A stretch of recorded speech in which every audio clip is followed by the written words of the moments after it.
আপনার ভিতরে আল্লাহর জন্য কান্না আসে না, সেজদায় কাঁদতে পারেন না, আল্লাহর দিকে চোখ তুলে, আসমানের দিকে চোখ তুলে তাকাতে লজ্জা লাগে, আপনার মনে হয় যে আমি এত পাপী কেমন করে তাকাবো। আপনি বুঝতে পারছেন আমার আমল নামা পাপে ভর্তি হয়ে যাচ্ছে। আপনার ভিতরের যে ইন্টারনাল যে হার্টটা ছিল এটা করাপ্টেড হয়ে গেছে, এবং তারা এটাই চেয়েছিল যে আপনার ভিতরের নূর যেন নষ্ট হয়ে যায়।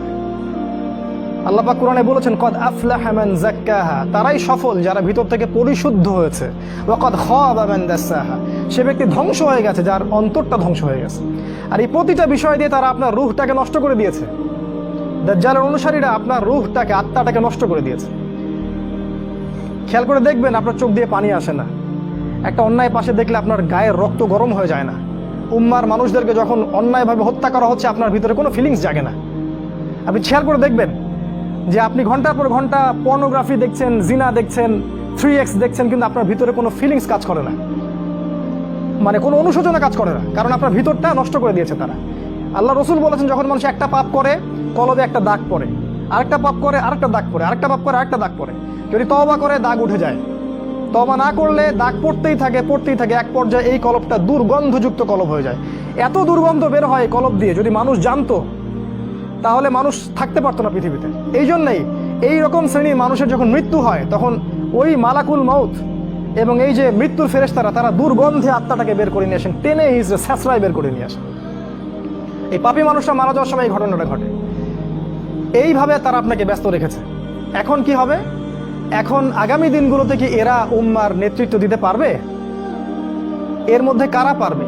উত্তর, এর মধ্যে সবাই পারবে না। উত্তর এক কথায় শেষ, সবাই পারবে না। কারা পারবে?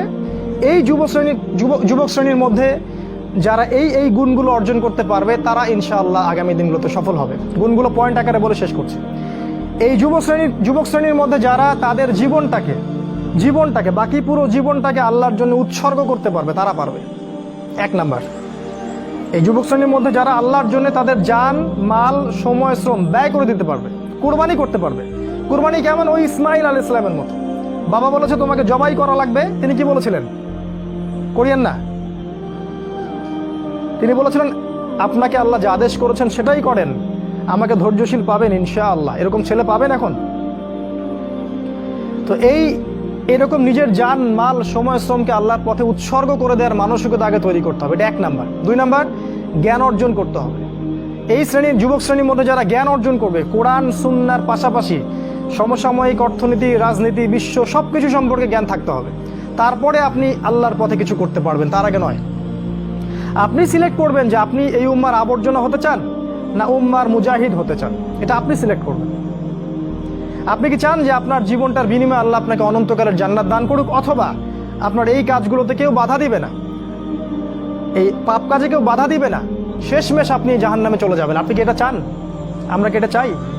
তো ইলম অর্জন করতে হবে, ইলম ছাড়া আপনি কাজ করতে আগাতে পারবেন না। তিন নাম্বার, এলেম অনুযায়ী আমল করতে হবে। যা এলম অর্জন করবেন সে অনুযায়ী আমল করতে হবে। শুধু এলম অর্জন করলেই হয় না, ওই অনুযায়ী কাজ করতে হয়। সলাতের পাবন্দি করতে হবে। সলাতের অবস্থা দেখে যা মনে হলো যে এই এলাকার যুবকরা মসজিদে কতজন আসে আল্লাহ ভালো জানে। ফজরের নামাজে যারা আসে তারাই প্রকৃত মুসল্লি। 5 ওয়াক্ত সলাত জামাতের সাথে আদায় করতে হবে। আখলাক চরিত্র হবে রাসূল সাল্লাল্লাহু আলাইহি ওয়াসাল্লামের মতো। সাহসী, ভীরুতা, কাপুরুষতা যেন আপনাদেরকে পেয়ে না বসে। জ্ঞান অর্জন করে সাহসী হতে হবে, তদনুযায়ী আমল করতে হবে, এবং কোনো অবস্থাতেই পরাজিত হব না এরকম মানসিকতা তৈরি করতে হবে। শয়তান হোক আর ইবলিস হোক আর এই দাজ্জাল হোক আর অনুসারী হোক, কেউই আমাকে ঠেকাতে পারবে না এরকম মানসিকতা তৈরি করতে হবে। তারপরে ইনশাল্লাহ আপনি কিছু করতে পারবেন। প্রতিটা ইবাদত বন্দেগীর ব্যাপারে সচেতন হওয়ার চেষ্টা করতে হবে, এটা হচ্ছে আপনার জানা অনুযায়ী আমল। 4 নাম্বার, আদর্শ পরিবার গঠন করতে হবে। জিনা বাদ দিয়ে ছেড়ে দিয়ে তওবা করে ফিরে আসেন, বাবা মাকে বলেন যে আমাকে বিয়ে দিন। আর বাবা মার উচিত তাদের বিয়েটা সহজ করে দেয়া।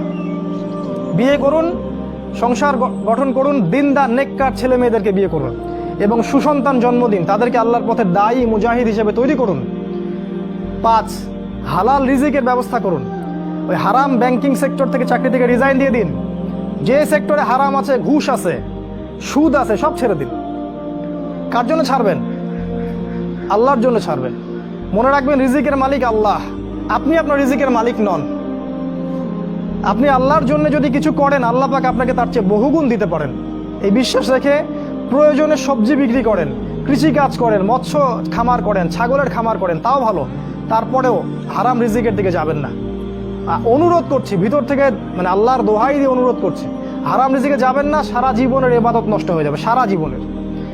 যে ব্যক্তির ইবাদতে এতটুকু সুদের টাকা আছে, ওর ইবাদত কবুল হয় না। জানেন না সুদ খাইলে মায়ের সাথে জেনা হয়? এটা জানেন না যে সুদ খাইলে 36টা মেয়েকে ধর্ষণ করা হয়, আল্লাহ এবং তার রাসূলের সাথে যুদ্ধ করা হয় সুদ খাইলে? দিব্যি খাচ্ছি, প্রতিটা গ্রামে এখন সুদী এনজিও, সয়লাভ সমিতি আর এনজিও, সমিতি আর এনজিও। হালাল রিজিকের অন্বেষণ করুন, এটা হচ্ছে 5। 6 নাম্বার, আল্লাহর পথে সময় ব্যয় করেন। আপনি কোন মাযহাব, কোন তরিকা, কি ফলো করেন সেটা নিয়ে আমি কথা বলতে এখানে আসিনি।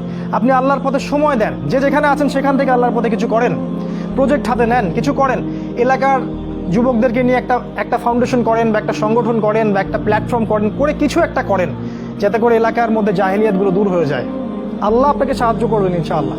এটা ঠিক যে বাতিলপন্থীরা আপনার কলার চেপে ধরবে ঠিকই, কিন্তু আল্লাহ আপনাকে সাহায্য করবেন। আর আল্লাহ পাক যাকে সাহায্য করবেন তাকে কেউ ঠেকাতে পারে না, পারে? কখনো পারবেন না। আপনাকে জেল দিবে, শুলি দিবে, মেরে ফেলবে, তারপরে দেখবেন আপনার শেকড় থেকে আরো 10টা গাছ ঠিক উৎপন্ন হবে ইনশাআল্লাহ। অতএব দিনের জন্য সময় দিন, উম্মাহকে ঐক্যবদ্ধ করার চেষ্টা করুন। আরেকটা নসিহা করব, দলাদলির মধ্যে যাবেন না, ইখতিলাফি ফিরকা দলাদলির মধ্যে যাবেন না। তুই অমুক আর তুই তমুক আর তুই এই তুই সেই, এগুলোর মধ্যে যাবেন না। সবাইকে নিজের ভাই ভাবতে শেখেন।